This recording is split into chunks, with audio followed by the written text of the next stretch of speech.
Iki gikorwa ciri huriro ry'abakenyezi bari ku kivi Femme en Action rigira kane ryatunganijwe muri iki kiringo c'iminsi 16 yahariwe kurwanya amabi akorerwa abakenyezi n'abigeme, rifise icivugo gikurikira: kurwanya amabi akorerwa abakenyezi n'abigeme ni igikorwa ca twese, harimo n'abagabo.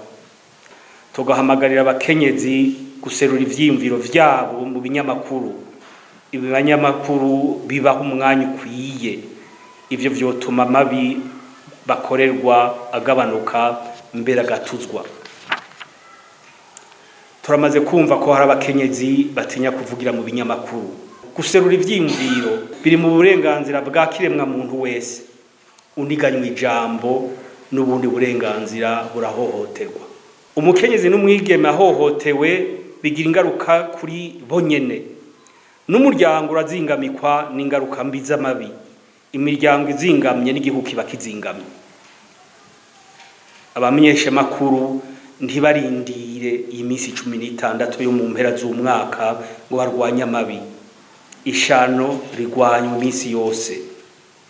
Nimwerekana ingene ingo zitekanye ziteye imbere, bibera akarori ingo zama mu nduru ya minsi yose.